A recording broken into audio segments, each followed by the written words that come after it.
नमस्कार, news capital express में आपका स्वागत है। मैं हूं आपके साथ अंकिता। चलिए बढ़ते हैं खबर की ओर। एक तरफ सरकार भूमाफिया के खिलाफ जीरो टॉलरेंस की बात करती है, वहीं दूसरी तरफ राजधानी के अयोध्या नगर थाना क्षेत्र के ग्राम अरेठी से एक ऐसी तस्वीर सामने आ रही है जो सिस्टम पर सवालिया निशान लगाती है। सवाल यह है कि अपनी जमीन के लिए दर दर भटक रहा है, वह बार बार नपती करवा रहा है लेकिन हो नहीं पा रही है। यह मामला ग्राम अरेठी का है, जहाँ सत्यम वेंचर्स की 5.5 एकड़ जमीन है।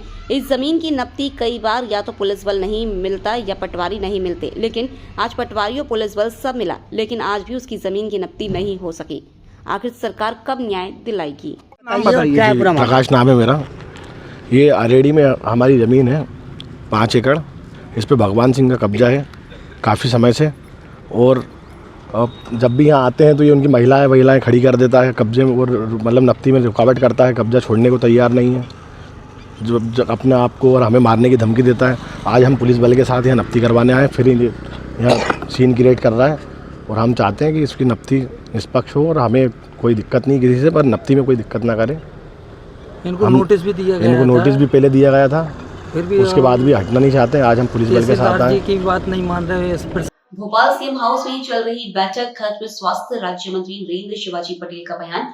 मध्य प्रदेश में मनरेगा का नाम बदलने के विरोध में कांग्रेस द्वारा निकाली जा रही यात्रा पर बीजेपी ने सवाल उठाए हैं। बैठक में कई महत्वपूर्ण विषयों पर हुई चर्चा। विकसित भारत जी राम जी योजना पर बैठक में हुई चर्चा। कृषि वर्ष मनाने पर सरकार का फोकस। अन्नदाता किसानों तक पहुंचे जन कल्याणकारी योजनाओं का लाभ। सीएम ने बैठक में दिए निर्देश। नरेंद्र मोदी जी के नेतृत्व में 2047 तक भारत को विकसित भारत बनाना है। उस दिशा में प्रत्येक गांव भी विकसित भारत बने, इसलिए जी राम जी की जो योजना नई आई है नरेंद्र मोदी जी के नेतृत्व में, वो गांव-गांव तक पहुंचे, उसकी भी चर्चा हुई है। और निश्चित रूप से मध्य प्रदेश को हम यशस्वी प्रधानमंत्री नरेंद्र मोदी जी के नेतृत्व में विकसित मध्य प्रदेश बनाने की दिशा में डॉक्टर मोहन यादव जी के नेतृत्व में तेजी से आगे बढ़ेंगे, उसके लिए बैठक थी। धन्यवाद जी, नमस्ते। बिल्कुल निश्चित रूप से यशस्वी प्रधानमंत्री जी डिजिटल इंडिया की बात करते हैं, तो हर काम में डिजिटल इंडिया दिखे, तो निश्चित रूप से अब कैबिनेट के भी काम जो है वो टैबलेट के माध्यम से, इलेक्ट्रॉनिक और डिजिटल माध्यम से होंगे, और उससे निश्चित रूप से और भी सुविधाएं बढ़ेंगी। तो आज एक नया शुरुआत मध्य प्रदेश में हुई है। 2026 में कुछ बड़ा होने वाला है। बिल्कुल निश्चित रूप से बड़ा होगा। मंत्री लोग थे, मंत्री लोग टैबलेट आप लोग को मिला है कैबिनेट की पहली कैबिनेट में मिला। टैबलेट के बारे में क्या बोलेंगे? नया सिस्टम अभी इंस्टॉल होगा, अभी देखें। मध्य प्रदेश में मनरेगा का नाम बदलने के विरोध में कांग्रेस द्वारा निकाली जा रही यात्रा पर बीजेपी ने सवाल उठाए हैं। एमपी बीजेपी के प्रदेश मीडिया प्रभारी आशीष अग्रवाल ने कांग्रेस पर निशाना साधा और कहा कि कांग्रेस सिर्फ अन्नदाता पर राजनीति करने का काम कर रही है। दिग्विजय की यात्रा पर भी उन्होंने तंज कसते हुए कहा कि लाइमलाइट में बने रहने के लिए वो यात्रा निकाल रहे हैं। वहीं इंदौर में दूषित पानी मामले में कांग्रेस के हल्ला बोल पर उन्होंने कहा कि कांग्रेस का काम आपदा में अवसर तलाशने का है, मामले में सख्त कार्रवाई की गई है। देखिए, देश बाबा साहब के संविधान से चलता है, और ऐसा कोई भी बयान जो देश की संप्रभुता को, जो देश के सामाजिक सद्भाव को बिगाड़ने वाला हो, वो अस्वीकार्य है। और चाहे न्यायपालिका हो या जनता की अदालत में भी इस तरह के जितने भी विषय होते हैं वो सदैव खारिज होते हैं। देश को तोड़ने वाले, हमारे नेताओं के लिए गलत भाव रखने वाले जितने भी ऐसे विरोधी तत्व हैं वो समाज में स्वीकार नहीं है, और उनको कानून के अनुसार उन पर सख्ती से कार्रवाई की जाती रहेगी। को जमात ने दिग्विजय सिंह ने पोस्ट किया है कि 1 साल से ज्यादा बिना ट्रायल के जेल में नहीं रह सकते, 5-5 साल से। देखिए, विषय ये है कि जब भी देश विरोधी तत्व सामने आते हैं तो उनके पैरोकारी में कांग्रेस के नेता और दिग्विजय सिंह जैसे नेता सामने खड़े होते हैं। तो क्या ये माना जाए कि देश के विरोधी जितने भी हाथ हैं उनको कांग्रेस का साथ है, और यही क्या वो कारण है कि कांग्रेस निरंतर रसातल पे जा रही है? तो संविधान की मूल भाव के खिलाफ इस देश को टुकड़े टुकड़े करने वालों के साथ जब जब कांग्रेस नेता दिखते हैं उनके वोट और कटते हैं। देखिए, किसानों से कांग्रेस को अगर इतना ही प्रेम होता है तो भारतीय जनता पार्टी और मोदी जी की सरकार को इतने काम क्यों करने पड़ते? इनके लिए तो सदैव किसान तिरस्कृत एक वर्ग रहा।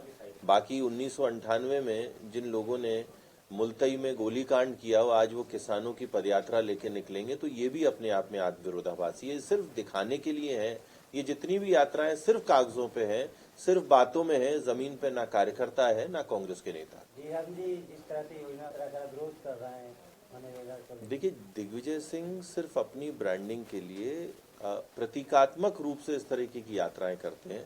वो तो स्वयं स्वीकार चुके हैं कि जहां वे जाते हैं वोट कट जाते हैं, तो कैसे कार्यकर्ता और आम जनता जुड़ने वाली है। बाकी जीराम जी इस देश के एक गरीब वर्ग के लिए पुनः एक संजीवनी है, पहले से और अधिक बेहतर है। कांग्रेस भ्रम फैलाने के अलावा और कुछ नहीं कर रही है। आज इंदौर में कांग्रेस के तमाम नेता पहुंचे हैं घोषित पानी को लेकर। जब इंदौर में कांग्रेस के नेता जाते हैं, मैंने देखा है कि इंदौर की जनता ही उनको वापस लौटाती है, क्योंकि इंदौर की जनता जानती है कि भारतीय जनता पार्टी की सरकार में ही इंदौर कहां से कहां तक पहुंचा है। ये जो विषय है उसमें हमारी सरकार ने सख्ती और संवेदनशीलता दोनों दिखाई है। कांग्रेस सिर्फ अवसर के रूप में आपदाओं को लेती है, जो कांग्रेस को नहीं करना चाहिए, और इंदौर की जनता को ही वो अस्वीकार है। मोहन कैबिनेट की बैठक संपन्न। बैठक में कई महत्वपूर्ण प्रस्ताव को मिली हरी झंडी। कैबिनेट मंत्री चैतन्य कश्यप दे रहे कैबिनेट के फैसलों की जानकारी।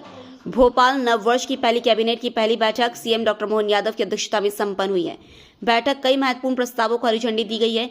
नेपन नगर और बुरहानपुर की सिंचाई परियोजना को मंजूरी। नर्मदा घाटी विकास विभाग के प्रस्ताव पर नर्मदा घाटी विकास प्राधिकरण के अंतर्गत सिंचाई योजनाओं के त्वरित क्रियान्वयन के लिए Narmada basin project company limited के माध्यम से वित्त पोषण करने की स्वीकृति दी गई। मध्य प्रदेश ग्रामीण सड़क विकास प्राधिकरण द्वारा प्रधानमंत्री जनजातीय आदिवासी न्याय महाअभियान योजना जारी करने को मध्य प्रदेश ग्रामीण सड़क विकास प्राधिकरण द्वारा प्रधानमंत्री जनजातीय आदिवासी न्याय महाअभियान योजना जारी रखने को मंजूरी। प्रधानमंत्री ग्राम सड़क योजना जारी रखने की मंजूरी। प्रधानमंत्री सड़क योजना फेज 1 और फेज 2 के शेष कार्यों को पूरा करने के लिए राज्य पोषित निरंतर योजना की स्वीकृति।